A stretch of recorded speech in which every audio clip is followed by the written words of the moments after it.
Hello, everyone, and welcome to this episode of In Lay Terms. I'm your host, Payman Ascari, and today we have Mr. Christian Poce. How are you doing?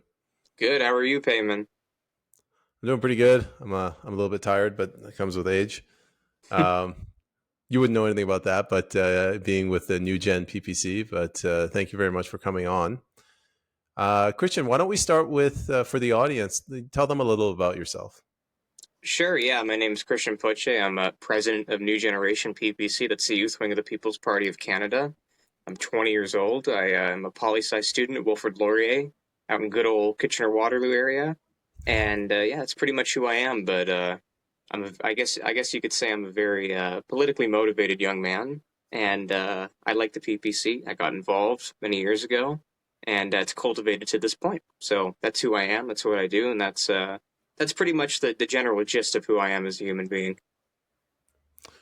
I've interviewed a couple of people your age, a little bit older, maybe a little bit younger, and I always ask them the same question, like why? Why do you care about politics at your age? It's a good question. I would say for me, in a very interesting manner, I think it's something genetic. I've had a lot of people, especially on my mother's side. My grandfather was a provincial parliamentary member back in the 70s, a liberal in Northern Ontario. Um, I just think there's something genetic to it. I have this kind of genetic propensity to be politically engaged. I've found that being learning about politics, learning about ideology, human history, it's something that is very rewarding for me. It's something that I personally like, and it's one of the only things that I think I've found a drive to actually do. Nothing else really just hits that mark for me. But I think that's why. I think there's something fundamental to who I am as a human being that propensitates me to want to be civilly engaged, particularly when it comes to trying to help other young people do so as well. Because I know I'm not the only kind of young kid who's like that.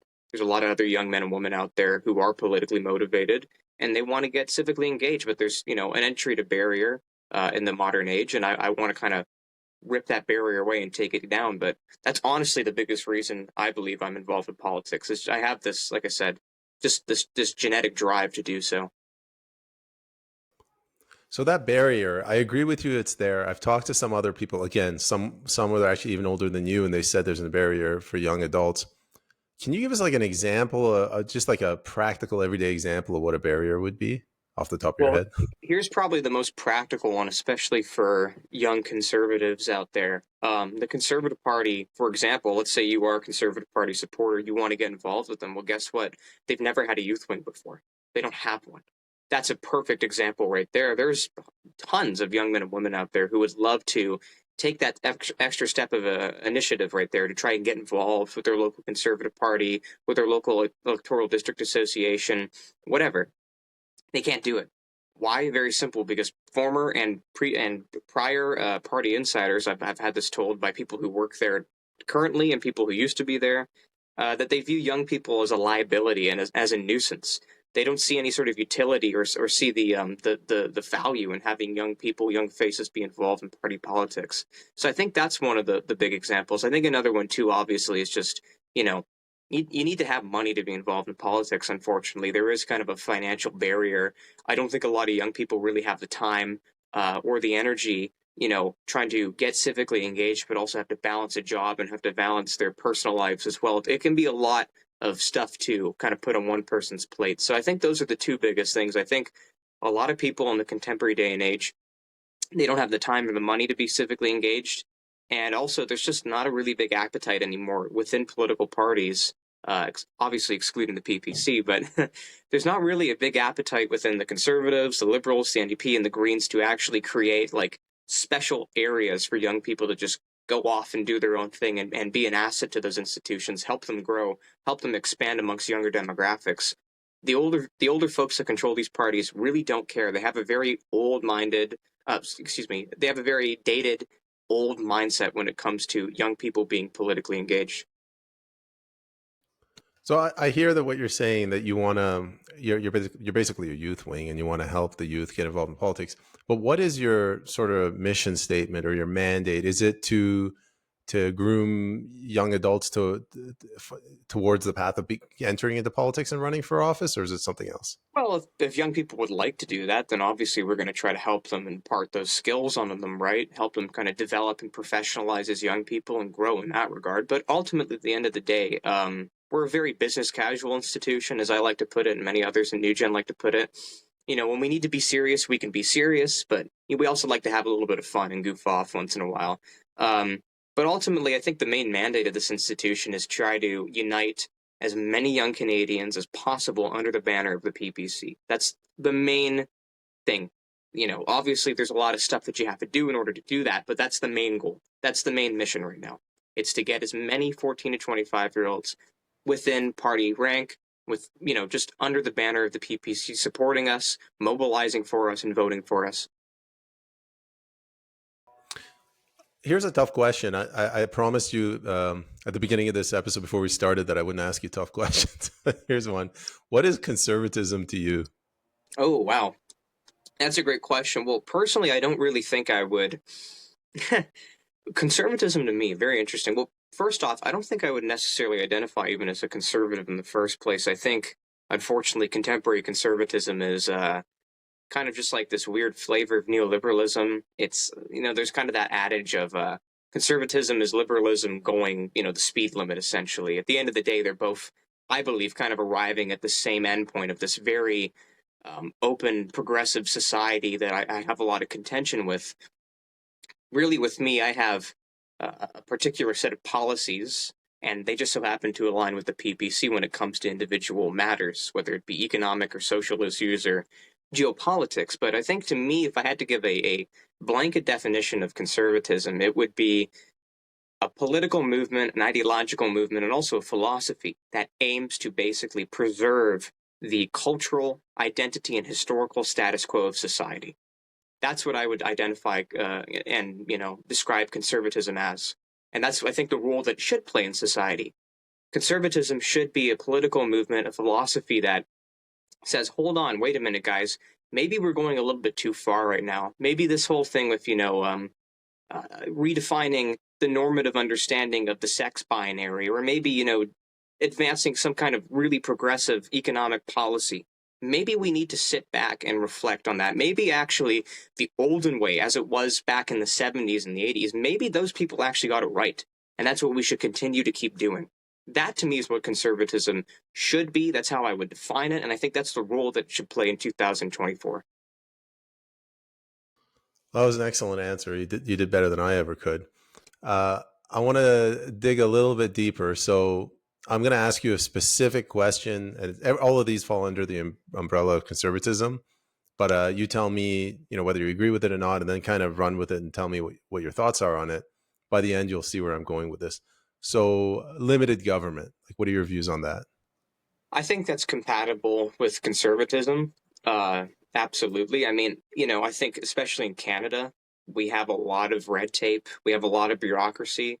I think there's also just a lot of public sector jobs, specifically government jobs, that exist and they shouldn't really exist. I mean, if you look at, the quarterly or even the monthly job growth statistics that come out from the feds in regards to public job growth, the majority of these jobs, like, you'll have like 50,000 jobs made, but 40,000 of them are like part-time jobs that are doing like weird busybody stuff that, honestly, it's a waste of money, time, energy, and labor. So I think smaller government is compatible with conservatism. I think in many regards we do need that in Canada. Ultimately, however, though, I do think that to me, it's not really about the size of the government, but rather the scope of the government. How how deep does its tentacles reach into society? That's really what I think it should be. And I think there needs to be a good balance between private and public. I think the state definitely has a role to play within the average person's life, their day-to-day business and affairs and whatnot. But there needs to be a fine balance, like everything else. But I think small government is something that we should push for in this society. We should definitely cut the red tape. We should cut this kind of nonsensical job growth that we see in this country with all these weird, bloated, paper pushing jobs that just don't really add any value to society. But, I'm not so much concerned about the scope and the size of the state right now as so much I'm concerned about just being able to ensure that people can have a good job with a good wage, live in a home for an affordable price, and be able to raise a family. That's really my biggest concern right now. Kind of related to limited government. What about decentralized government? So local community driven governance. Yeah, I think if if there's certain instances in which that works, we should obviously push for that. I think a really good example of a decentralized government is when it comes to social support services, in particular when it comes to food bank stuff. I think there's a really interesting initiative that our party, that the PPC pushes, that I really like, that I don't see anybody else talking about, but basically creating tax incentives and creating find economic incentives for people to open community garden spaces, food banks, and stuff like that. And just kind of allowing municipalities to do that at their own pace. That's something that I really like. But I also believe at the same time that the provinces, and I would take more of a cultural kind of look at this, but I think we are kind of a homogenous federal union Canada, but there are subcultures, there are subregions in this nations that I believe they have their own kind of issues. They need to be approached in a specific manner, and that's going to require a certain level of decentralization. What's needed in Newfoundland may not be needed what's in Saskatchewan or within the Northwest Territories. So yeah, decentralization definitely has a role. It definitely has its part, but it needs to be done so in a way that is appropriate, that respects, subregions and subcultures, and that just makes sense. Obviously, it would be kind of ridiculous for the feds to push for some kind of fisheries bill that would affect Saskatchewan and Nova Scotia. I mean, that doesn't make any sense, right? So that's where decentralization would play its part, where, the feds could work with a specific region in order to implement a specific region based policy. That's kind of how I view decentralization. That's how I think it should play its role in 2024. The next one is a term that Justin Trudeau and Chrysler Freeland have no understanding of whatsoever: fiscal responsibility. Yeah, I think we need to be fiscally responsible. I think that's one of the hallmarks of contemporary conservatism. Not even just contemporary conservatism, but conservatism since day one. I'm sorry, but you cannot keep printing billions and billions and billions of dollars of capital. I'm so concerned about the financial situation of this nation right now, and there's kind of a factoid that's thrown out a lot, but not a lot of people know it. This current government since 2015 has created more debt, more federal debt, than every other prime minister before. That's how much debt the Liberals have racked up from 2015 to 2024. And obviously, what does that lead to? Well, it leads really to only two things. Number one, inflation. Or if things were to ever get really bad, it would lead to us having to default, and that would literally lead to our economy collapsing. Um, so fiscal responsibility is a big thing. We have to, like I said before, we have to really cut down on the red tape and the bureaucracy that exists in the government. I think also, too, there's a lot of really useless things that we're doing, especially when it pertains to foreign aid. Like, for example, we gave $15 million to Ghana to put up advertisements to tell people in Ghana not to poop on the beach. Like, that's ridiculous. And that obviously doesn't help anybody. So it's those little things. They all add up. It's kind of like a cascading domino effect, right? And we really need to just prioritize the spending, prioritize where we really should focus our capital and our resources. Obviously, that should be on Canadians first, not on people in Ghana, not on doing, healthcare service within Sudan or something in the Philippines, as we've done before in regards to garbage collection or something ridiculous like that. We really got to cut the bureaucracy. We really got to roll back a lot on the scope and the size of the state. And I think in doing so, particularly when it pertains to foreign aid and other geopolitical, mishaps, like, giving, what is it now, like $9 billion to the Ukraine, all those little things added up together. I think if we were to cut back on that kind of stuff, we would definitely be in a much better economic position as a union, as a nation. Something that we really need to do. And I think ultimately, at the end of the day, when everything is said and done, if we don't fix anything, guess whose plate that's going to fall onto? My generation. It's going to fall onto young Canadians. We're going to have to be the ones in 5, 10, 15 years, you're going to have to clean up that mess. And it's going to put us back significantly. It's going to absolutely destroy our economic mobility. That was again another fantastic answer. You touched on foreign aid. I want to come back to that because on inlay terms, we're a serious show, and when somebody talks about pooping on the beach, we really want to drill down into that. But Yeah. I want to keep this going for now. Two more things. Um, one conservative concept: the sovereignty of the individual. Like, what are your views on that? As it pertains to like individualism versus collectivism, I guess you could say, or Spot on. Yes. okay, cool.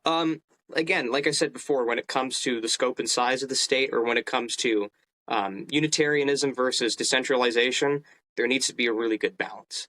I think there needs to especially be a balance when it comes to individual rights and the importance of the individual, and collective rights and the importance of preserving the collective.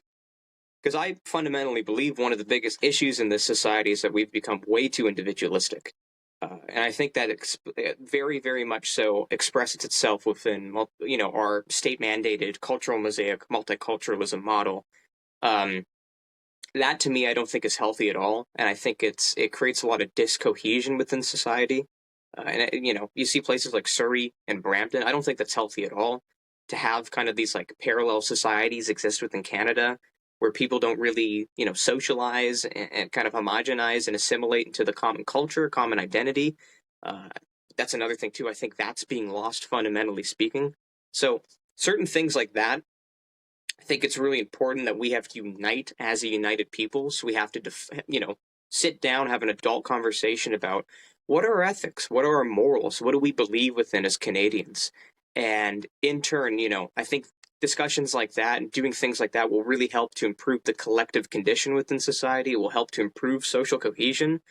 But on the other hand, too, I also understand that you don't want too much collectivism, because then you get kind of a, some kind of weird authoritarian society like in, China or many of its predecessors that have came before it. You also need to defend the individual right. And I think, especially in Canadian society, there's been a specific unique attack upon the individual's civil liberties, especially when it pertains to their ability to exercise their freedom of expression. I mean, even with the freedom of expression, there's a basic kind of issue with that I have where, it's not like the American version where it is pretty much absolute until it reaches a point of manifesting physical harm, right? Or, like a call for violence or something like that. We don't really have that here. And I think a lot of Canadians don't understand this. When it comes to our individual rights for freedom of expression, again, I'm just using this as an example, but you can be arrested for posting something online that's considered hateful. Minus the fact of how arbitrary that is, how nonsensical that is, in my view. That's something that happens, and it will continue to happen unless we do something about it. So it's those little things too, right? Where, people can't really express themselves appropriately, where people can't really socially organize how they'd like to, where people can't really have a protest event without risking getting arrested and having the feds on their behind for 2 years and having to blow $250,000. It's stuff like that too that I think we also need to sit down at the table and talk about as a society. But ultimately, when everything is said and done, I think there needs to be a good balance between these two things. You can't have too much individualism, then you're just going to have like a really, I think, unhealthy society where people are disconnected from one another, where people are alienated, where there's no kind of common culture, identity, ethics, morals. That's not going to be good. And you obviously have to fight back against when people try to attack your civil rights, your civil liberties. And also at the very same time, too, we need to define, like I said, what are our ethics, our morals, our values, our customs as Canadians. But you don't want to go too over to the collectivist side either, because, like I said, that leads to nothing good. That leads to kind of a hive mind society, and I don't want that either. I want individuals to express themselves as individuals, but within a healthy, confined, and controlled manner. So that would, I guess, be my answer to that question. Good stuff. I'm going to hit you with one other one, and I think it's going to be easy for you. The concept of, the West, the foundation of the West being Judeo-Christian principles. Mm. Well, yeah, I mean, this is a Judeo-Christian society. I mean, a good example of this I like to give, it's something that I learned about a couple years ago, but even if you look at provincial legislation like the Ontario Education Act, I spoke to a lawyer who was combing through this act. I guess just for their own amusement or their own curiosity, but they found a section in there that literally said that teachers in the province of Ontario must operate and act in accordance to Judeo-Christian values. So, a lot of the legislation, a lot of the text that we have in this country, it is fundamentally speaking based upon Judeo-Christian values. And in some instances, like I just said, it actually explicitly says that people must act in accordance to Judeo-Christian values. So this, fundamentally speaking, it is the basis of Canadian society. It is the basis of our ethical and our moral framework. And I think, too, there's also kind of a classically liberal element to that as well, where, as I said before, you have that balance between the individual and the collective, freedom of speech, freedom of religion, freedom of mobility rights, movement rights, that kind of stuff.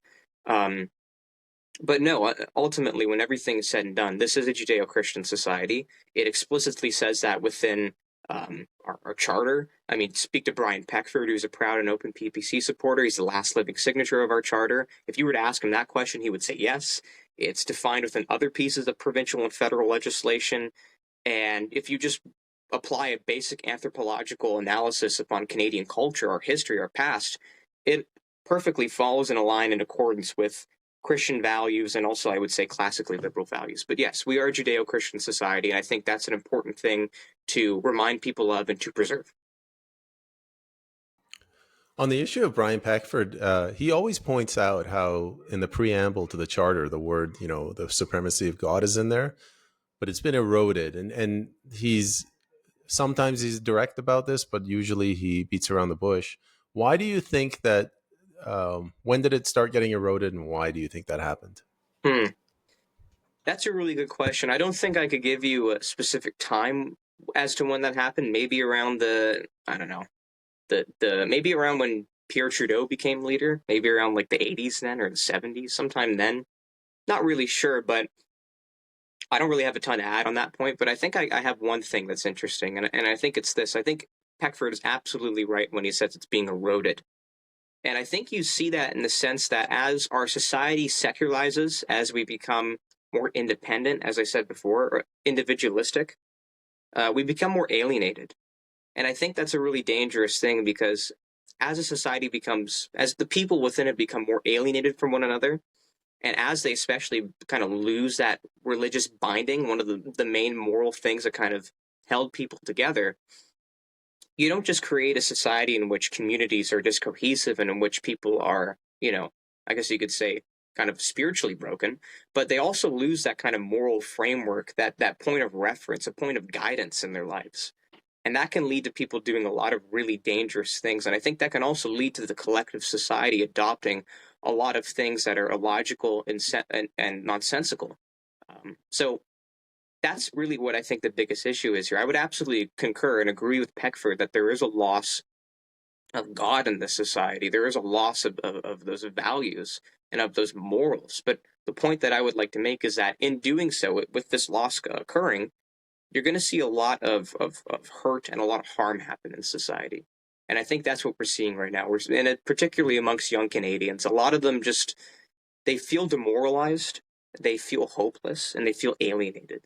And I would like to change that. And again, I'm not going to force anybody to, come to God or whatever, but I think just by, preaching the basic tenets, the morals, the ideals of what founded this nation, what bind us together, of ideas of charity, of kindness, of being courteous to your neighbor, that kind of stuff that can really help to improve the conditions of a society, of a community. I think that's what we need right now. All right. It's funny. Usually with guests, like they're talking, and a question pops into my mind, but you're moving ahead of me, so you took away a lot of my questions. So here's one I have. You mentioned classical liberalism earlier. What is classical liberalism to you? Because I think earlier you alluded that liberalism and conservatism they're kind of at odds. I think classical liberalism.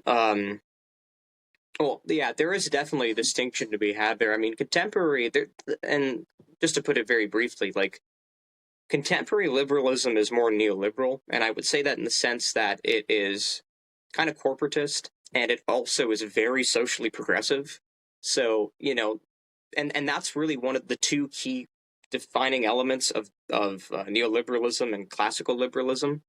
Classical liberalism, I think, tends to have an orient towards, being socially liberal in a philosophical sense, but being socially conservative in a practical sense, if that makes any sense. Like, it advocates for, I guess what you could say is radical ideas of like the front back in like the 30s, the 20s, the 40s, that period of time where, we treat people as equals, we treat men and women as equal, we don't treat the races any different, that kind of stuff. So it would be progressive in that sense. But when it comes to kind of social issues, it would be more socially conservative. But we don't have that anymore. We don't have that classically liberal framework. That's just gone. We just have this kind of weird corporate neoliberalism that exists, and neoconservatism too. But I think the defining element of that is that it's very socially progressive, and progressivism is different than liberalism. I think people need to understand that's how I would define that. All right, let's rein this episode in. I think we should simplify it a bit. Let's go back to pooping on beaches. What is going on with Canadian foreign policy where they're just they do like a pimp, just spending money at the bar. They're printing money and just spending it everywhere. I don't know. I'm not Justin Trudeau. I'm not some kind of high-ranking government lackey or whatever. I have no clue. But I think if I had to speculate about that, I would probably assume that's due to, again, this kind of idea within contemporary liberalism. I think it's more specifically an effect of liberal interventionism, which is this kind of prevailing idea amongst neoliberal, neoconservative circles that, we must forcefully democratize and liberalize the third world. That's essentially what it is in practicality. So, they say, well, if the rest of the world is healthy, then we're also healthy too, which is like, okay, fair, but is this really the best way of doing it? Like giving a country $100 million to put up advertisements about, use a condom, or this is what AIDS does, or something like that. Like that doesn't help anybody. But I think it's rooted in this very emotionally driven, ideologically puritarian desire to try to like make sure the world's pure and perfect and all this kind of stuff. I don't think that's our place. I don't think we should be the global police. We're definitely not the moral arbiters of the planet. Yes, there's a lot of negative stuff that happens all around the world, but we are, especially right now, in no way, shape, or form financially capable of being that moral arbiter, of being that kind of saving grace that comes to help everybody. So that's why I think they're doing it, and that's why I think they're wrong. I mean, it's a ridiculous thing to me. I mean, come on. We have, go to Toronto, for example. I think about, they have some of the highest food bank rates in like 50 years. People are starving in our major metropolitan. This is supposed to be a bastion, like a city that's a bastion of first world industrialism and of technology and of architecture and infrastructure. And, what is it, like 12% of the people are going to food banks, and if they didn't have those social support services, they'd literally starve. And we want to give billions of dollars to Afghanistan and to Sudan and to Ghana and to the Ukraine and to Palestine. It's completely ridiculous to me. Yeah, it sounds like it almost reads out of a page from the Fall of Rome, where like there's all these people starving and they're fighting wars. Exactly. What if I painted a picture for you? So World War I, World War II, Canadians they called, they answered the call to arms, and then Lester B. Pearson comes into the scene, and Canada rebrands itself as the peacekeepers. Now I feel like we're turning into the warmongers because we've supported Ukraine and we're about to support Israel, as that looks like the Middle East is going into war. What are your thoughts on Canada's foreign policy vis-a-vis war? Well, I think Lester V. Pearson had it right with what he was doing. He rebranded Canada, I think, in a more politically sciencey way to say it. He shifted us from being kind of a traditional nation that tries to focus upon having that hard power, that kind of militaristic technological might, towards one that has more soft diplomatic power. And I think that's really the role that we should be playing. We should not be a nation that is trying to stir the pot and pour gasoline on the fire. We should be one that is proactively trying to resolve conflicts, trying to help people sit down at the table and say, you know what, you're on one side of the aisle, you're on another. let's come to terms here. Let's try to put this to an end so people stop dying. But unfortunately, we can't do that because you're exactly right. We're either A, warmongering in order to try to advance our ideological goals, or B, Justin Trudeau and his cronies have completely destroyed key geopolitical relations with, nations like the Philippines, India, and China. So I think it's not even the fact that we warmonger, it's also the fact, too, that we're a nation that's viewed as weak, as failing, as crumbling, and we just have no respect. And I think we need to elect people into positions of authority and power that will bring respect and honor back to the image of Canada. All right. No, thanks. That was a great answer as always. I want to go back now. Let's start talking about the NewGen PPC again. Can you like how is it structured? Like, do you have an HQ in a university, or like what would you have an office somewhere? What do you do? Yeah, so the structure is interesting. We don't have an office. I guess technically our office would be headquarters' office in Ottawa. But the structure is very simple. We are modeled off of the party structure of the PPC. So we have a national executive of 7 members. They each have their own respective roles. I'd be the president, so I'm the head of the national executive, but also the provincial bodies as well. So I kind of have like this kind of cascading authority over everything. We also have a national director too, who would be technically like one role above me. That's Timothy Breen, and he manages everything, including myself. So he controls the president plus everything I control pretty much, and he has a say and a sway in it. But he's a good kid, and he's been a massive asset to the institution. I mean, he founded it, for crying out loud. I just came along later, and he was like, "Hey, want to be the president?" I said, "Okay, sure, why not? Let's get this thing off the ground." But we have our national executive, and then we also have 4 regional bodies. We have the Atlantic body, the Atlantic executive. We have the Quebec executive, the Ontario executive, and then we also have the Western executive. And the Western executive would encompass everything from BC and the Yukon towards Nunavut and Manitoba. And obviously you have Ontario and Quebec, and then the Atlantic would be all the maritime provinces. So New Brunswick, PEI, Newfoundland, Labrador, and Nova Scotia. So that's how it's structured. Yeah, we have no office. We have no physical anything like that. But there's a very, very, very large network of young men and women all across the country who are volunteering and working with us to try to grow and expand the youth wing. So that's how we're structured, and that's how we run things. What do you guys do on a day-to-day basis? Like, do you just sit around playing Call of Duty, or do you organize protests, or do you sit down and do like spreadsheets and legal documents? What do you do? Well, fortunately, we don't really have any legal documents to do. The only legal documents that we would have to do are finance related with Elections Canada, and thankfully, HQ handles that. So that's really the only paperwork stuff we would ever have to do. And like I said, HQ and their people are graciously doing that. But mostly, I mean, it's again like people who are involved with it. There's not a massive workload, right?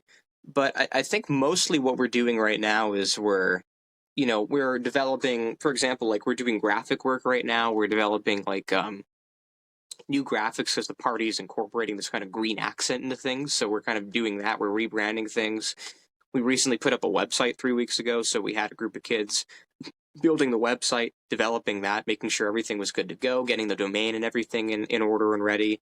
But a lot of it too, it is strategizing. It is thinking about like, okay, what's the best way to reach out to young people? Who are the people who like us? What areas do we do well in when it comes to youths that are involved with the PPC? But there's a lot of different really little things we do, whether, like I said, it was branding, social media stuff, developing concepts and ideas, holding meetings and events with other NewGen people who are volunteers or within the executive or between NewGen exec members and HQ. There's a lot of different things that we do, but yeah, there's no like whatever we need to do, we just do it. There's no consistency really in particular things. It's not like we're clocking in then we're punching out. It's like it's very I guess the best way to put it is, do you know Valve? Do you know the company Valve? Yeah, Gabe Newell, the fat Yeah, guy. Gabe Newell. So at Yeah. I guess the structure is kind of like at Valve. Like if you work at Valve, not a lot of people know this, but if you work at Valve, like obviously you have your role, you have your position, you have your title. But if you wish to, you can all of their desks are on wheels, and you can take the desk and you can wheel it to another section of the office and you can work on something else. And that's kind of how we are. Like Obviously, there's going to be young people that have their kind of bread and butter things that they're really good at doing, but there's also other people as well who like they may be good at graphic stuff, but they're also really good at like writing scripts, or they're really good at editing videos, or they're really good at making memes. So, we have our roles, we have our titles, but it really is a collective effort. It's a team effort to work on projects when we need to do so. And I think we're very effective with that kind of model. There's a lot of feedback and ideas bouncing between one another. It's very healthy. People stay very engaged. I like the structure. I think it's very good. So where do you find new members for New Gen PPC? Like, is it mostly social media? Do you do through rallies? Where do you find Uh, them? it's mostly social media. However, there are like if there, for example, a good recruitment event for us was the Million March last year. We did gain a pretty good chunk of kids through that. There was a lot of young men and women who went to those events and were really ticked off about Soji stuff in the schools. They really didn't like it personally, so that was a good rallying kind of engagement point for us back then. But it's mostly through social media. However, though, like if there is a large protest event and we have our members mobilize and go to it, we obviously will use that to get people into the mix and whatnot. But it's mostly through social media. And like, what is the value add for people joining New Gen PPC? I'll give you an example. In our EDA, Electoral District Association, or whether you're the president or a candidate, or if you're just coming on as a volunteer, you're making a difference in the community. You can come in and you can brainstorm, you can make flyers, you can take over the social media, you can go out do polling, door knocking. What do you bring to the table through New Gen I'd PPC? say two things. Number one, it's a great place for young Canadians who are like-minded to meet others who are also like-minded. As I know, sometimes being engaged with like dissident right-wing politics can be kind of lonely. So it's a good place. It's a good focal point for people to meet up, socialize with one another. But I also think too, it's yeah, like you said, you're not just helping your community, you're not just advancing a good cause, and in our view, obviously, but like as I said before earlier, it's good for professionalization. There's a lot of kids involved with us who are very smart. They have a lot of very unique and interesting skills, and they're absolutely willing to pass it on to anybody else who'd like to learn. So it's a great learning experience. It's a great socialization experience, and at the end of the day, you're helping promote the party, and you're helping to advance us towards performing well in the polls and maybe electoral victory. Who knows what the future holds for us? But those are the three big things. It's good for helping the PPC out, but also professionalizing as a young adult and learning and socializing from one another. Uh, I think you're gonna hate me because we transitioned from like the hardest questions to now I'm asking you the most brain dead questions. But how do you guys communicate with one another? Like, do you do it through Zoom? Do you do it over the phone? Do you meet in person? Well, it's a mix, really. I mean, our most of our meetings are just like on Zoom and Google Meet and whatnot, whatever works for people. But we mostly just communicate through just like group chats on social medias. But people also meet up in person all the time too. So there's a lot of different ways that we communicate with one another. It's really all over the board. I couldn't specifically say one thing. It's really a mix of everything you can think of. And like, what challenges have you run into? Has Antifa tried to come over to your house and murder any of you yet? No, fortunately not yet. Unfortunately, we did have a circumstance where one of our members was pretty viciously beaten one night. Uh, uh, right after they came from an event. They weren't wearing any kind of merchandising. It was a freak event, but other than that, no, nobody has been attacked or insulted or hurt for being involved with the PPC and being involved with the NewGen. We are a non-confrontational group. We don't really want to pick a bone with anybody. We're just young kids that like the party. We're young conservatives. That's it. We're very harmless people. But um, yeah, we really haven't had any massive kind of run-ins with anything interesting. I think probably the worst thing that we've had as a group that I've had to handle as a president was we tried to have a kid when we were founded back in the day. Like this is like a year and a half ago, Concordia. Tried to start a university club and under the banner of the PPC, and they said no because it was like you guys are this radical far right organization. We don't want your presence on campus. So that's probably been the worst thing that I've known that I've had to handle was like this university getting pissy at us, but that was about it. You told me that, and I thought about that. How did that come about at Concordia? Was it the staff, like the lawyer, some lawyer told you that this is the law, or was it they got pressure from the activist groups? No laws, but really what it is that at most schools they're controlled by a student union body, and they're the ones that approve and vet clubs, and especially applications to create a club. And they just didn't like it. It was just them saying, "No, sorry, we don't want to do this." So that was it. But funnily enough, actually, I can't say much, but we're doing round two again very soon at Concordia, and I think it's actually going to work this time. So we have some big works in the we have some big things coming up in the Montreal area, very big. When you say it's controlled by the student union body, is it a union of students by students? It's actually it's a union. It actually is a union. Um, it is a union body that basically fights for the students on campus. I'll just give you an example from my university, Wilfrid Laurier. They have a student union body, and everybody who's a student at the school is automatically a part of the student union. You can't jump out of it even if you wanted to. There's no you have to be a part of it essentially, but pretty much they over the years have gone at it at the institution, the higher ups, the president, the vice president, the chancellor, and they've said things like, "Look, listen, we want these benefits, we want this, we want yada yada yada." So they're a literal union. They are a union body. They represent the students, and they quote unquote purportedly fight for improving the educational quality and the treatment of students on campus to improve their quality of life while they're obtaining their degrees and going through their studies. But if anything, most of them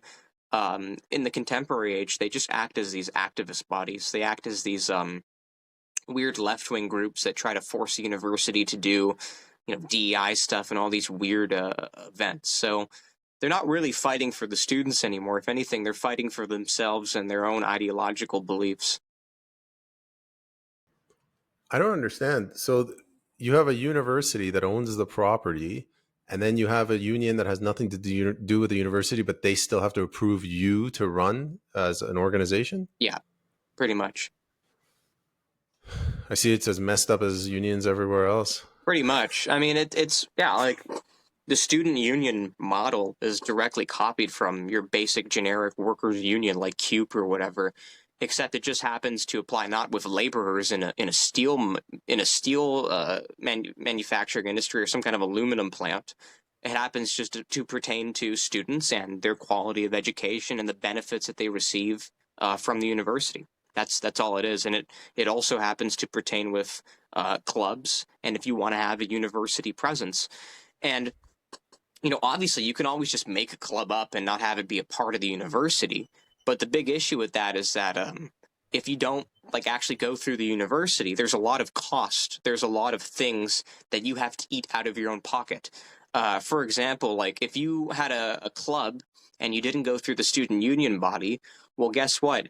You can't rent out a place for free anymore to do events, to invite speakers or whatnot. You have to pay for it with your own money.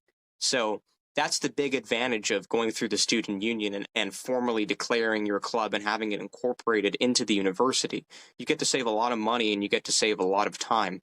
And obviously, that's where they punish you. If you're a group that tries to organize a club on campus and the people involved in the student union do not like you, they can just say, sorry, tough luck, too bad, next application, pretty much.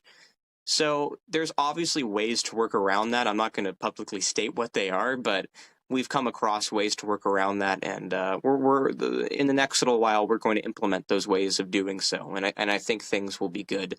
And we're definitely going to give a big middle finger to the student union bodies with their corruptness and their ideological and moral bankruptcy, as I like to put it. Well, I'm rooting for you, man. You're doing God's work. Unions, I'm sure they started out with the greatest intentions, helping people that are getting taken advantage of by the corporations.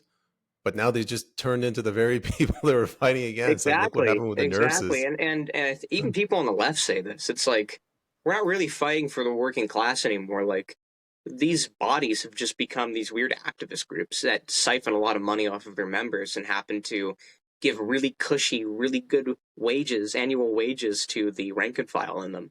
Like I'll give you a good example. I know a kid in Alberta who's a welder, and he's in a union there. You know, all those most of those people are, and you know, he went to his union with a problem, and they were like, "Oh, sorry, we're too busy right now doing some kind of Palestine thing."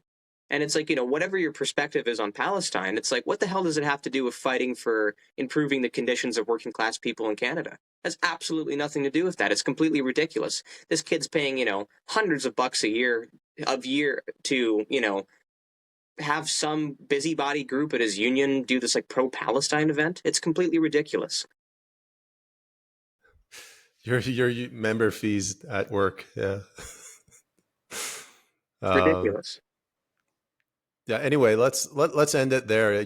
Thank you very much, Christian. You just gave me an ulcer whenever somebody makes me talk about the unions. I guess I'm drinking again. Um, yeah. So to round off the episode, maybe if you could tell the audience where they could follow you on social media.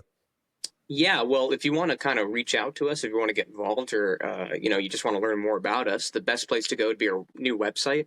It's newgenppc.ca, and from there you can find our social media section. You can follow our TikTok, our Twitter, and our Instagram page, and yeah, everything there that you want to know about the group, it's all on that one website. So just go to newgenppc.ca, and our about page is there. Our social medias are there. You can look at our who's involved within our executive bodies, whether it's the national executive or the regional executive bodies. There's an email there if you want to email us anything, you have any questions or concerns. Yeah, that's where you can find us, newgenppc.ca. And any final thoughts? Yeah, definitely a lot of deep, interesting questions that were asked today. Um, but no, I think this was good. I hope none of my questions came off as like any sort of crazy word salad, but I think I did pretty good. And yeah, I liked the questions. I thought were really good. This wasn't just like some kind of softball interview or whatever. I never like that. I like to have deep conversations with people. I think that's what we really need in this nation right now. We need those kind of deep conversations between people. And yeah, I think that's what this was. And thank you for the opportunity. Mr. Poce, thank you very much for coming on. I really appreciate it. And as I mentioned before, if I could just hold you over until after the episode, that'd be great. Awesome. Thank you. Take care.